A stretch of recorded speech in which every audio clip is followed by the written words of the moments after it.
નમસ્કાર ખેડૂત મિત્રો, સિફોન માઇક્રોબિયલ ટેકનોલોજી વતી આપ સર્વ ખેડૂત મિત્રોનું હાર્દિક સ્વાગત કરું છું. ખેડૂત મિત્રો, આજે આપણે હળવદ તાલુકાના માથક ગામે છીએ અને એક એરંડાના ફાર્મની અંદર આજે ઊભા છીએ.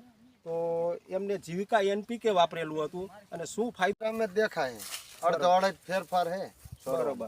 એટલે ટૂંકમાં તમે આ 4 ચાસમાં નથી નાખ્યું અને બીજા આખા ખેતરની અંદર બધી નાખ્યું.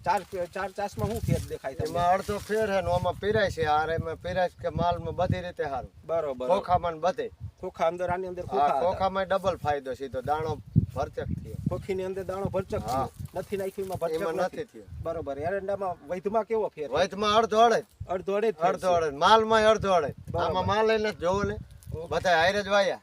Okay, ready. અત્યારે પણ તમે જીવિકા એનપીકે લાયા હો? અત્યારે 3 ઠેલે લાયા જીરામાં ને બધે વાવવા બધે વાવવાનું બધે એ જ વાવવા. તમે માથક ગામના ખેડૂત મિત્રોને શું કહેશો? જીવિકા એનપીકે વપરાય? ઘણા ને અમે કીધું ને તે પછી ત્યાં હતું એ ખૂટી રહ્યું હતું. એવું છે? થઈ હા ગયું? હા થેન્ક યુ. ચાલો. હા.